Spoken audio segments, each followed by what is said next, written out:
Hi everybody, welcome back to Freakin' Jeep and Toys Garage. Today we got the farm Jeep in the garage here. It's got some exhaust leaks, which happen to be exhaust manifold leaks, so it's kind of noisy.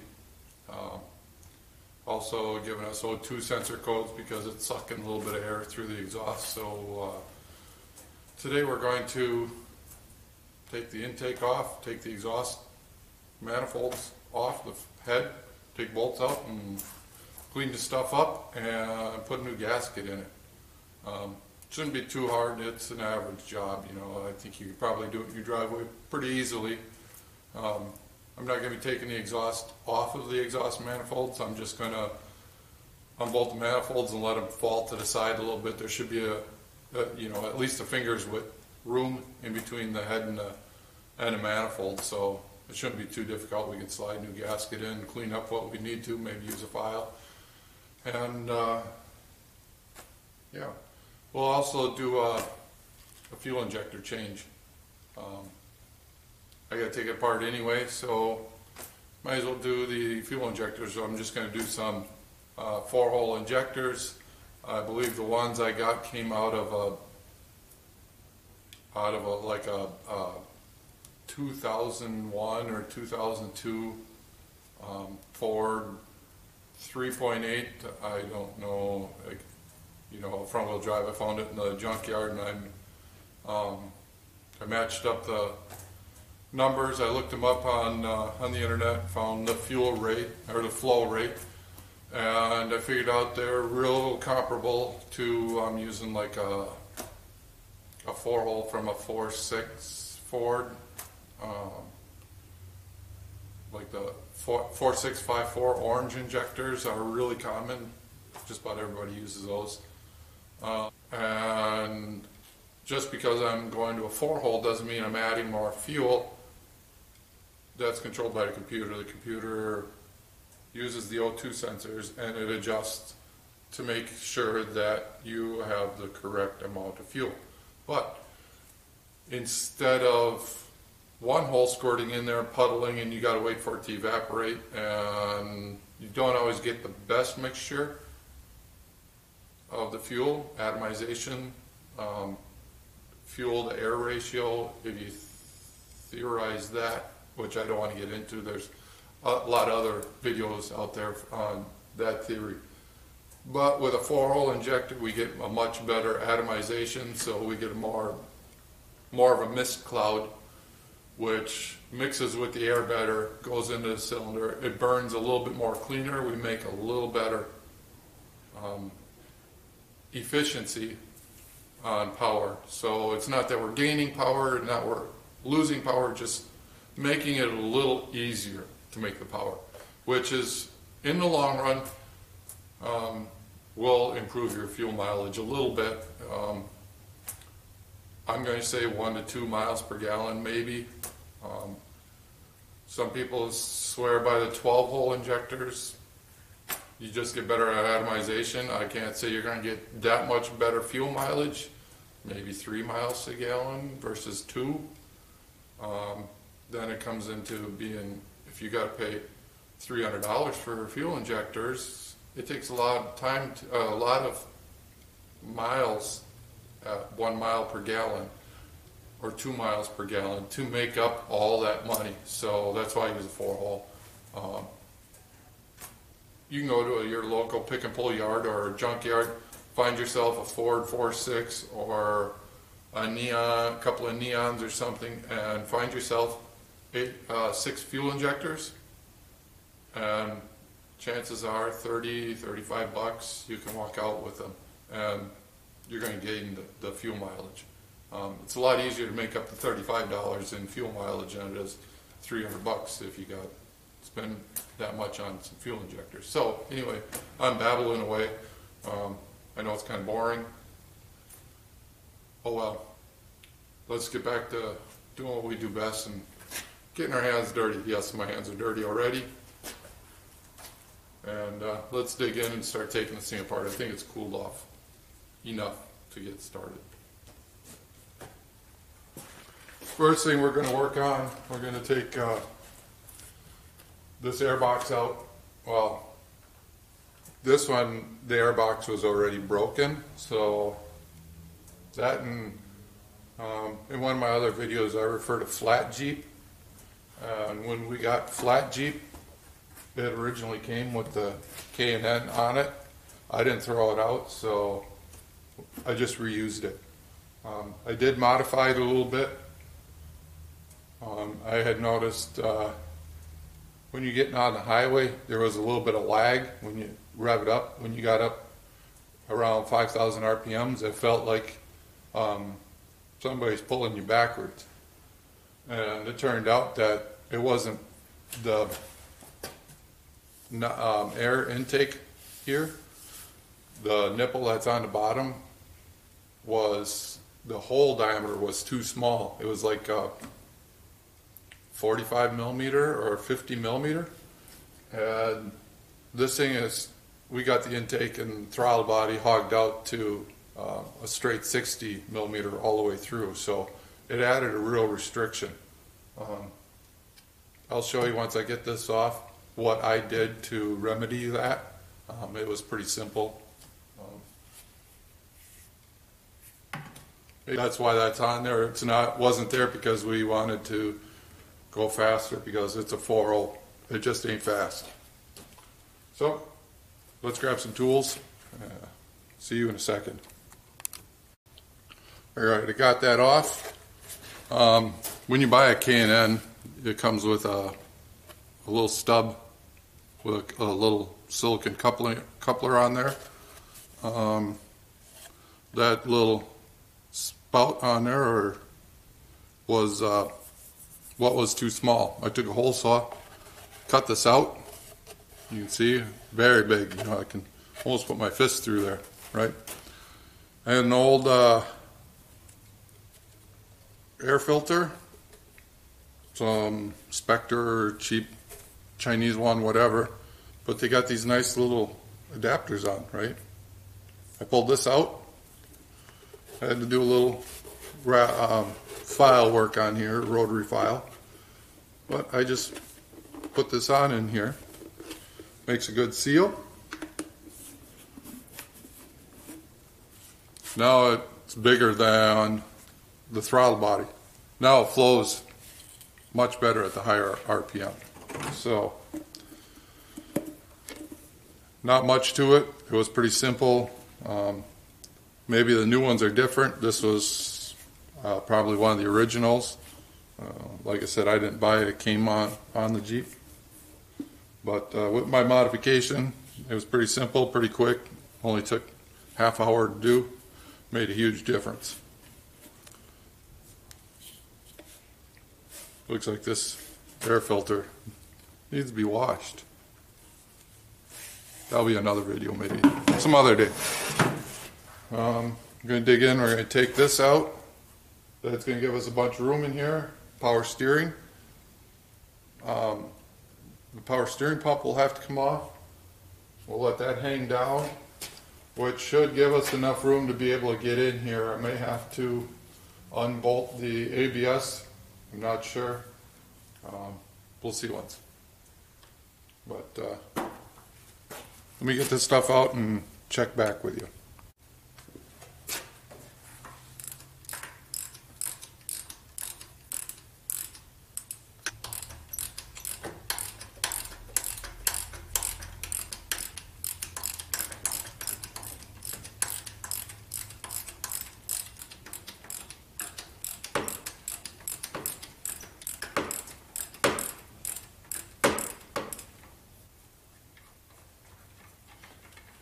Gotta take the power steering pump off.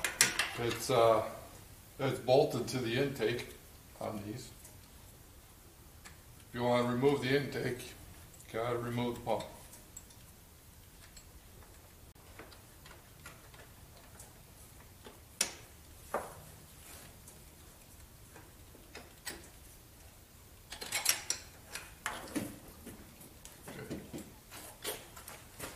We're just going to let that hang down there. Not going to hurt anything as long as it's not leaking all over the floor.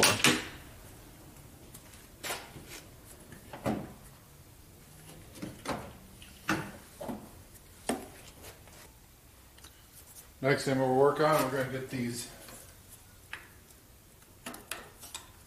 cables out of the way for cruise, transmission throttle valve.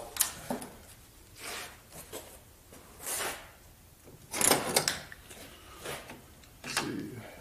I think those are 10s.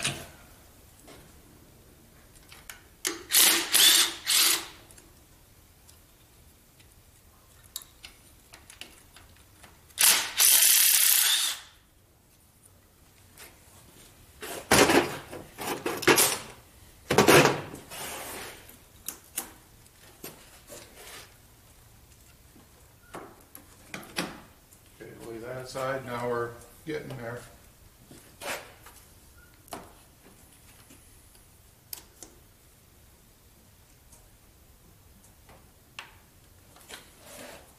Now I'm going to take these fuel injectors loose.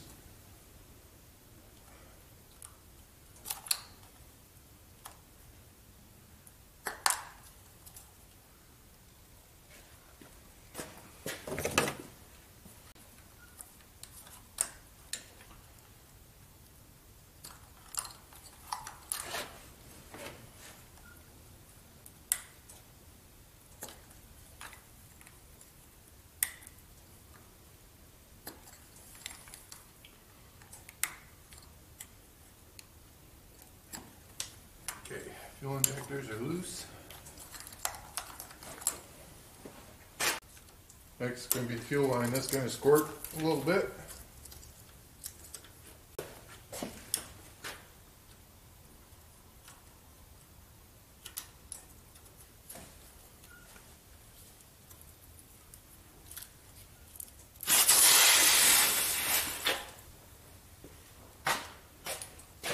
Your local tool store should have a set of these fuel line tools. Get yourself a set. This is that line I pulled off. Put a rag over it. I wasn't thinking, I sprayed it all over the truck. Is it going to hurt anything? No, not really. It'll all evaporate by the time you want to drive away. Just a little rough on the nose. A few things unplugged here. This fuel line that's snapped in here, I just unsnapped that. We got a couple of vacuum lines here we'll have to pull out.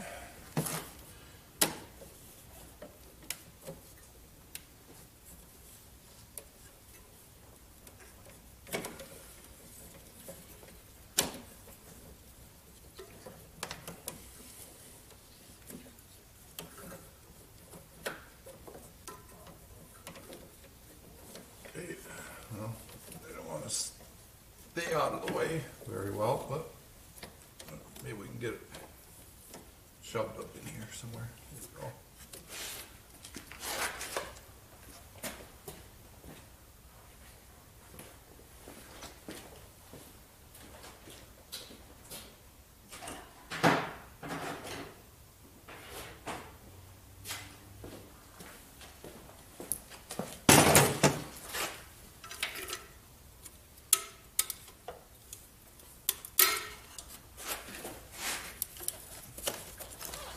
Back for the brakes here.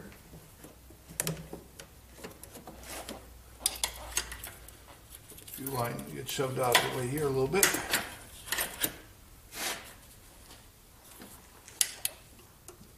This is an O2 sensor. Get this out of the way. A few wires here.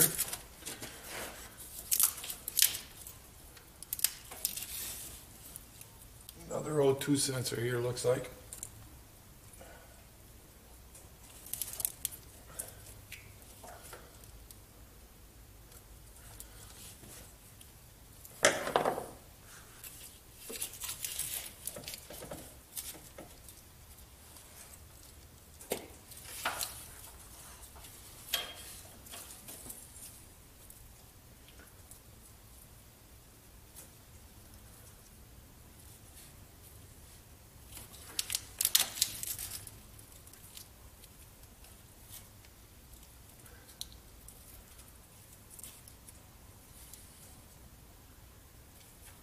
Phone's being difficult.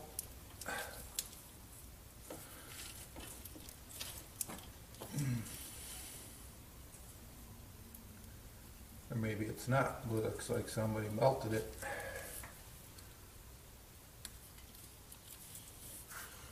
Oh. Let me figure that one out. Come back to you. Well, we're not going to mess with that. Not going to dig into cutting and splicing wires. So we'll move on. Got to get these wires out of the way here.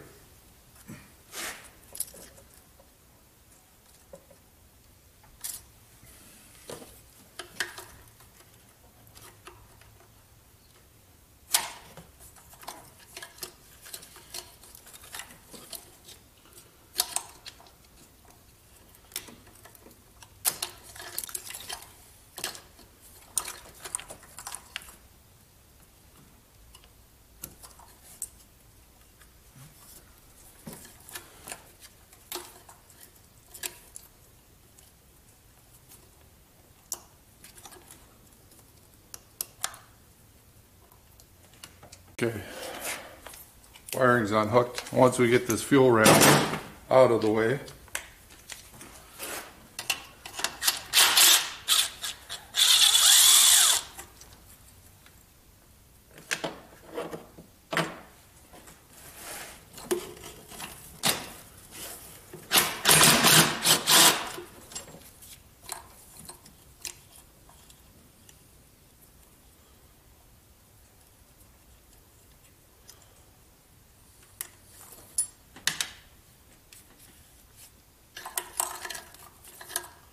once we got this fuel rail out of the way, we can flip these wires back so they're out of the way. Let's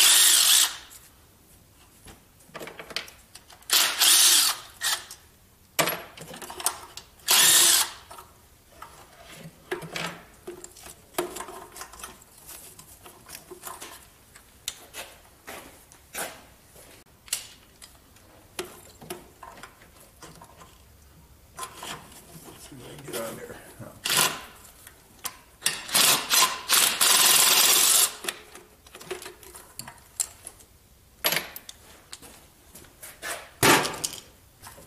Take this fuel rail out. I'm just going to wiggle and pull.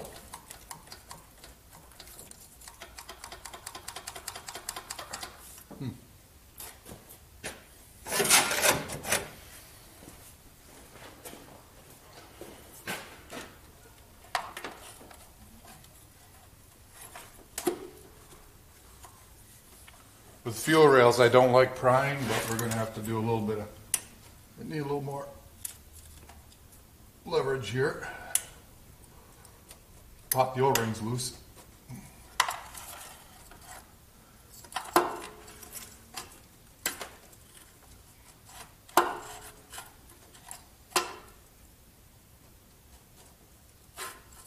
we go.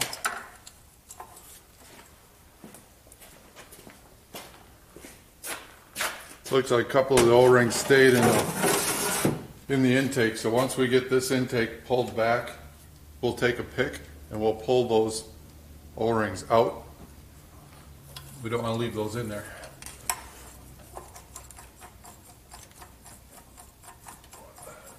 Walk the last one out, you can see. We're missing a couple O-rings here. They're on here. Ooh, they peed on me. Oh no.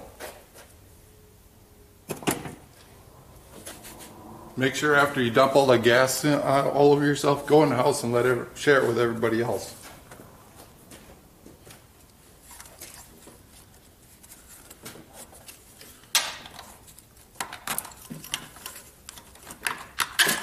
Okay, see we got that. I'm gonna flip this here.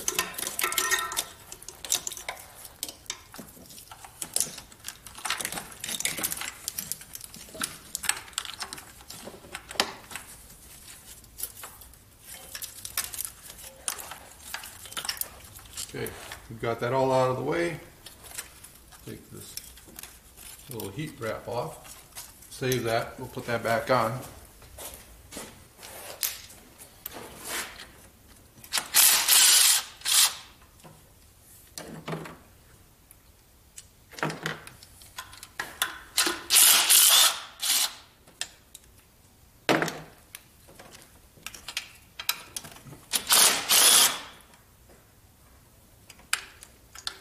Looks like the ones in the back are actually a little bit loose. That's why we had the exhaust loose. But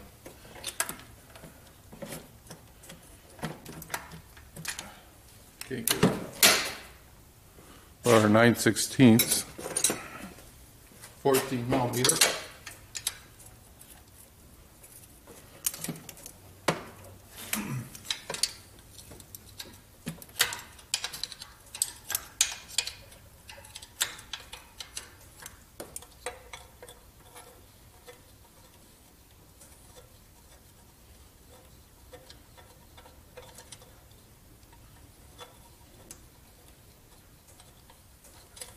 There's a couple underneath here too that have to come out.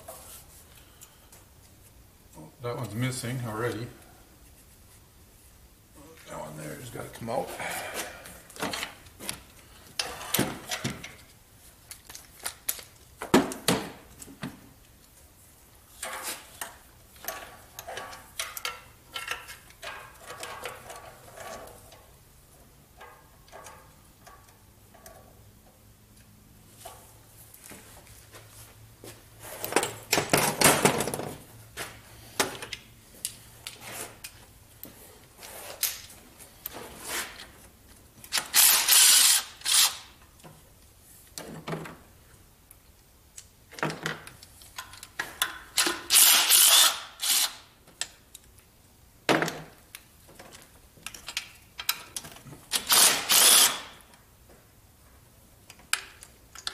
Looks like the ones in the back are actually a little bit loose. That's why we had the exhaust loose. But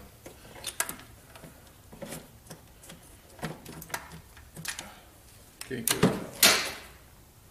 Our 9/16, 14 millimeter.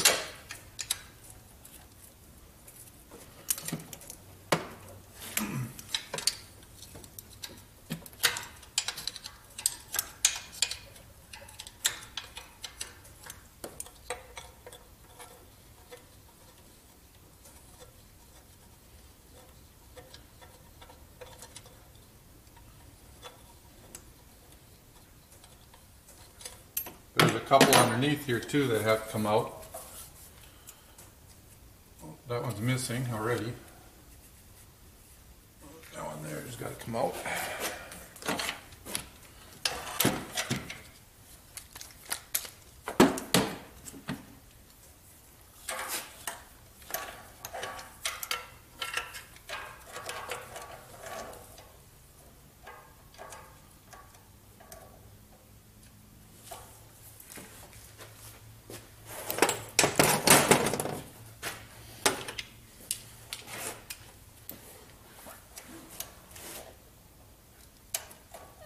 I'm not going to show them, but if you reach underneath, you can feel.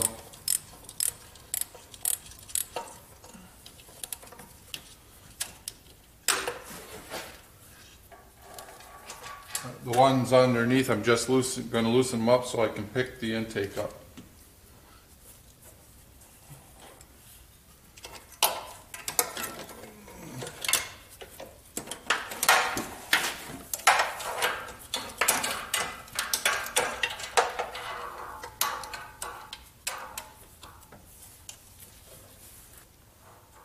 Definitely not easy. If you can't, you've got to have eyes on everything. It's also a very tight spot. Not easy to get two hands in, or two arms.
one left to loosen up.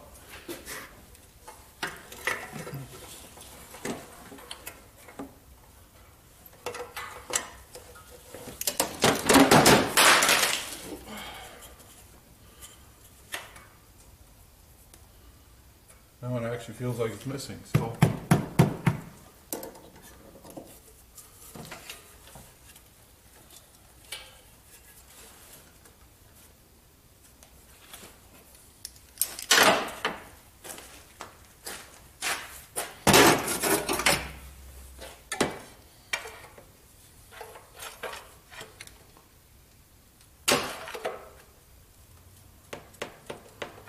Must be missing a bolt somewhere.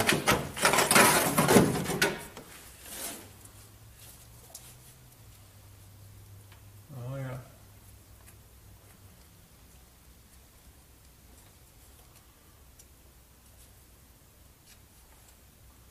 Oh, that one's in there. That one's missing.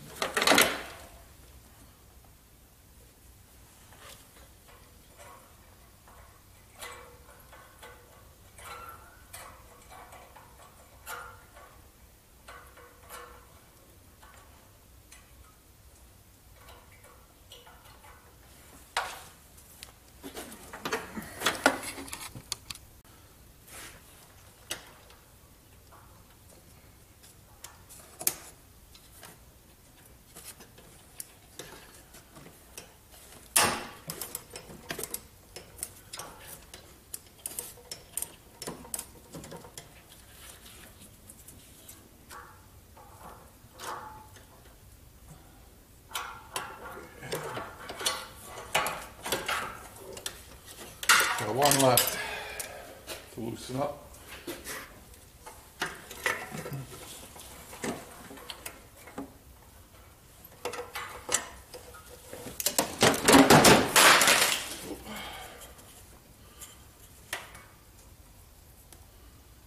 That one actually feels like it's missing, so.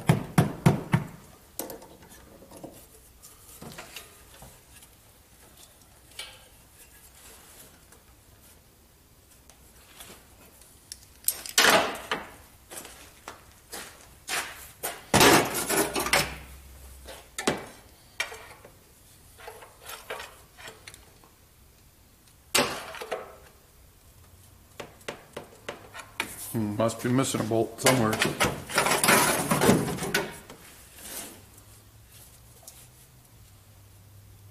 Oh yeah. Let me see if I can zoom in here.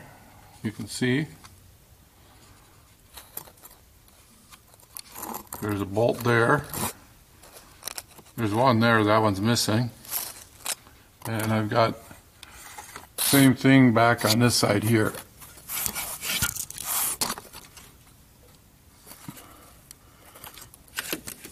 Let's see if I can get, there we go.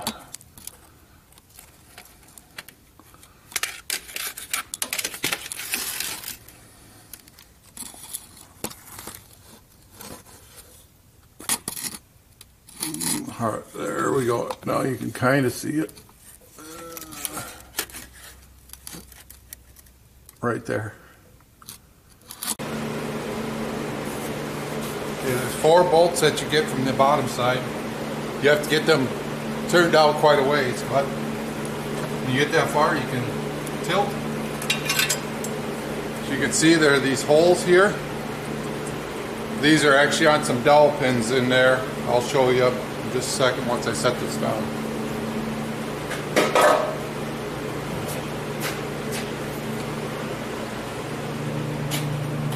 Those holes I was showing in the intake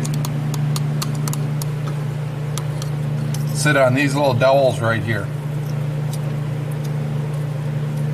You have to get these bolts. There's one there, one there, one there, and then one on the back side there. You have to get these about ready to fall out.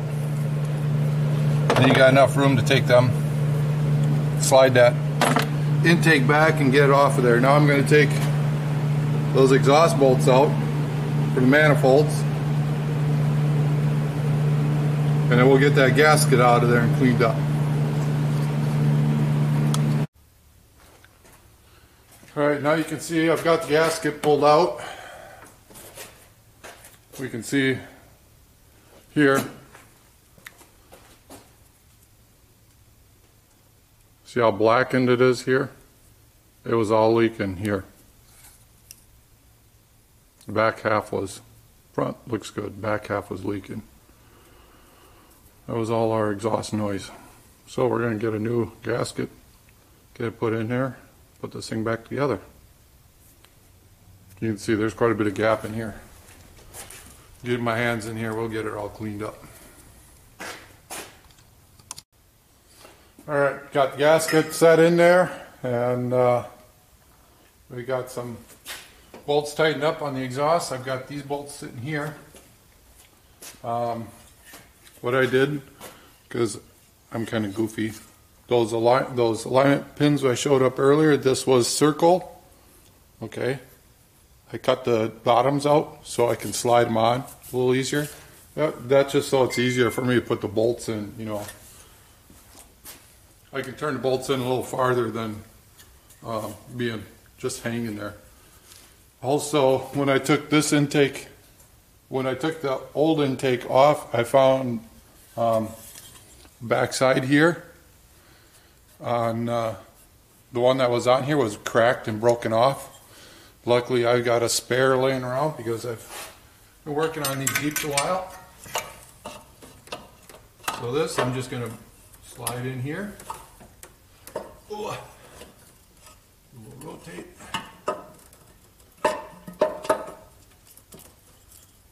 Wiggle, wiggle. And slide down.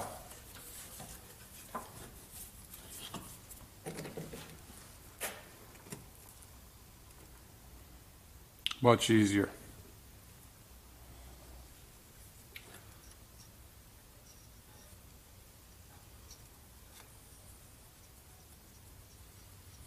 We're going to snug up these top bolts a little bit to hold the intake up, and then I'll go in, tighten up the bottom bolts. It's easier to tighten them up when you got the intake sitting tight to the block, just for trying to get your hands in there and on.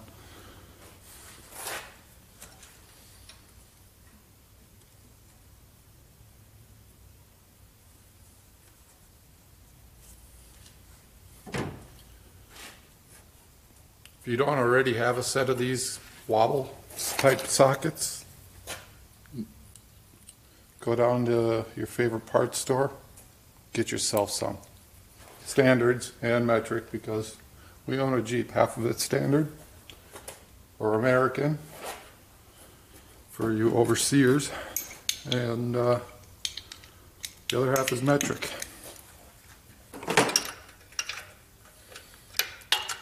These intake bolts just happen to be 9/16.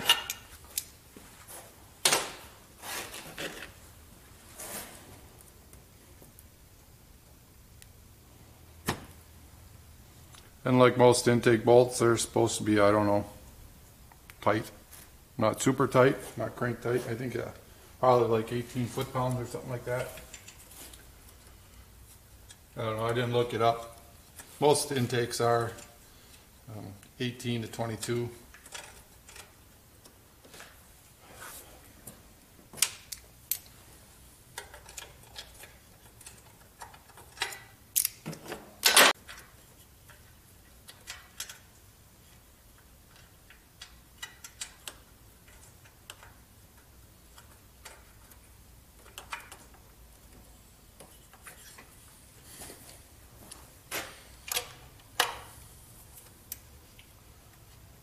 When you before you tighten all these bolts up, make sure that you take a look underneath, make sure that you're on those pegs, those alignment dowels, before you start tightening up the intake. You know, you don't want to start tightening it up on here, that snapping sound of the intake cracking. Because you might not be as lucky as me and have an extra one laying around, right?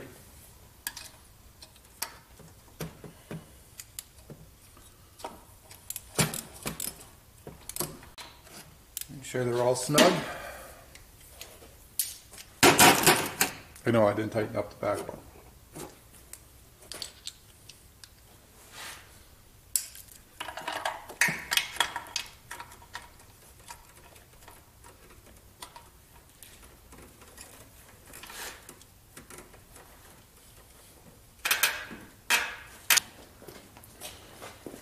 While you got the intake out and on your workbench, whatever your workbench might be, driveway, take a battery brush.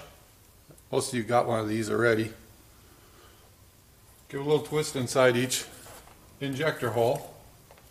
Make sure they're all nice and clean. This will take the aluminum oxide out, smooth the holes out, clean them out. Take your air wand or a little breath of air, or get your girlfriend out there to blow all the holes, and that way you got them all clean and ready for the injectors to go in. All right, these are, there's little clips here. I'm just using a pick, pulling them out. Try not to bend them up too much, you got to reuse them.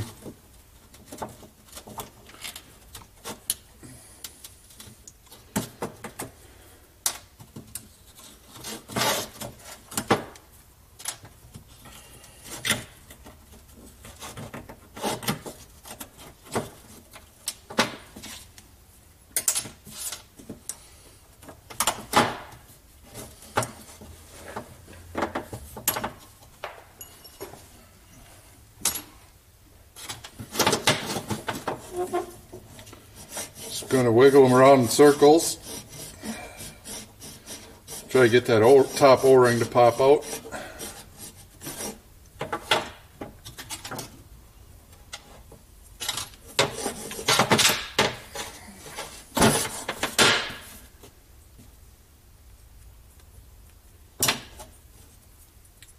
Put them on right away so I don't lose them. Now technically, you'd be pulling stock injectors out. The injectors I'm pulling out here are already the switched ones. The 4-hole. These were in the fuel rail off a flat Jeep, and the fuel rail or the fuel line hook up here is all rusted and it's bent pretty good. So I've got a spare fuel line. Or fuel rail, I should say.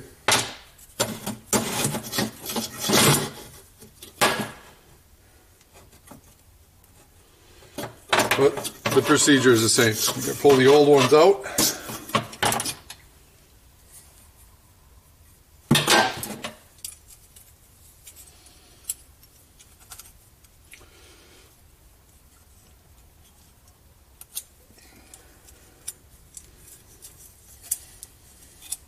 Take all your fuel injector clips. Take your, with the plug up, and slide these on.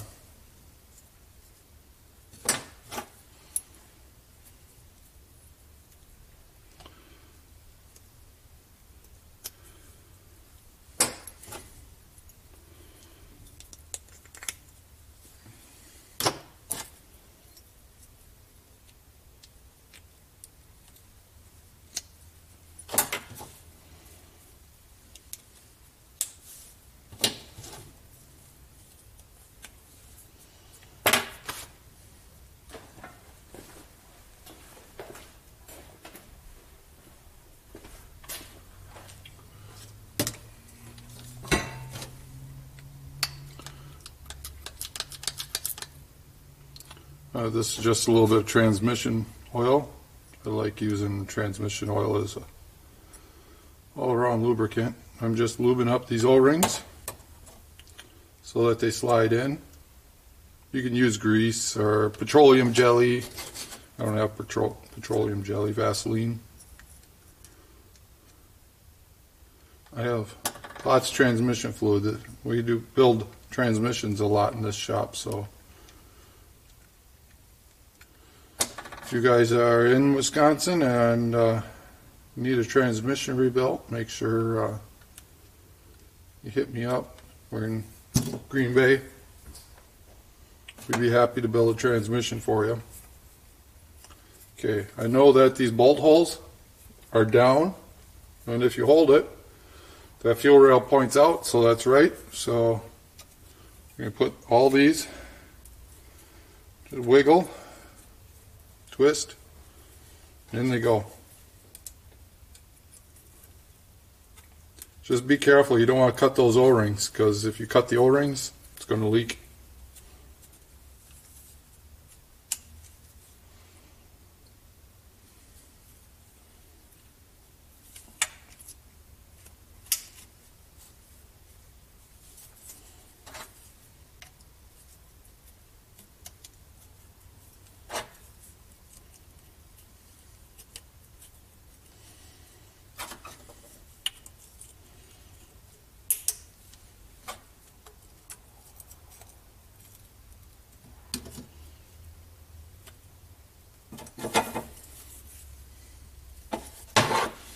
Well, that one's being a little difficult, so I'm going to work it a little bit. There we go. And they're all in.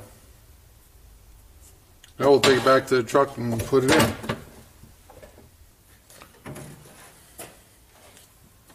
Now on this side, I'm going to use just a little bit of grease. I'm using wheel bearing grease. You can use whatever you want. Petroleum jelly works here too.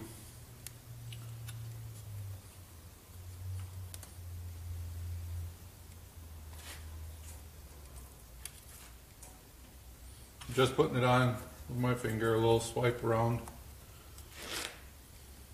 It doesn't take much here to lube up these O-rings to get them to go in. There's a big taper on these intakes. Make sure you put your, if you've got heat shield like this yet, make sure you put it on. And I'm going to take this and give it a quick brushing.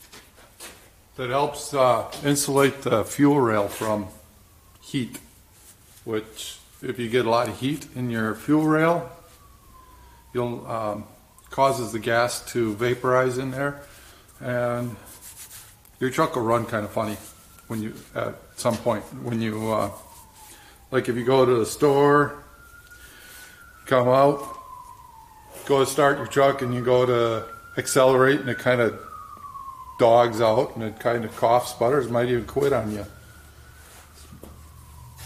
It's because all the fuel vaporized. Once you get the fresh fuel up there, then it's fine.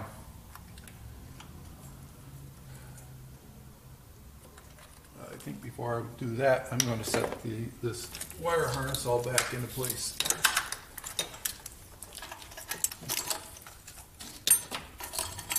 Since it goes underneath.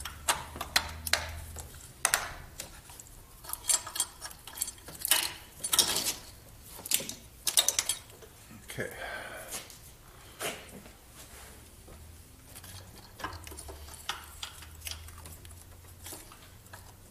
I'm just going to wiggle them and with a little bit of pressure on, not a lot, and they slide right in.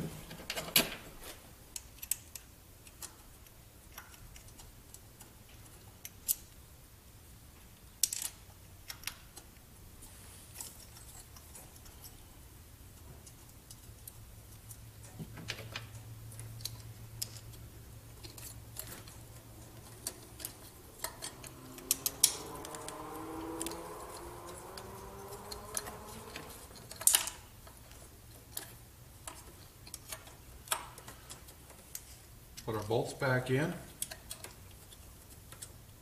Ooh, look at that, we put these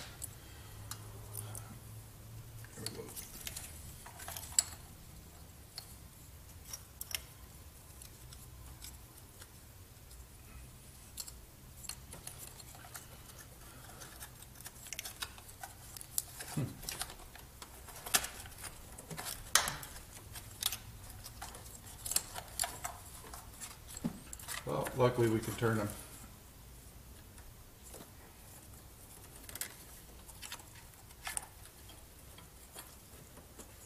There we go.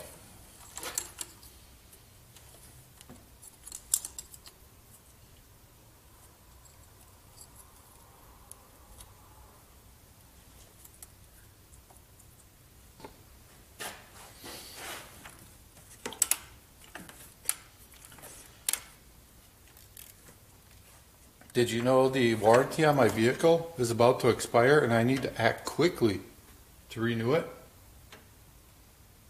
Darn scammers.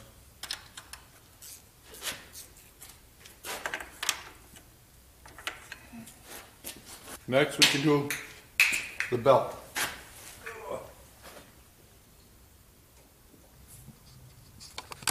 Alright, I got it all back together. Started up, misfired a little bit until we got the air worked out of it, but it's running good, running perfect. I'm about ready to get out of here and go get some supper. Pizza sounds good tonight. But I want to thank you guys for taking a moment, watching the video. Make sure you leave a comment down below. Give me a good thumbs up, hit that subscribe button, and check out the rest of my videos. Thanks for watching the Freakin' Jeep and Toys Garage. I'll see you in the next one, I hope. Bye.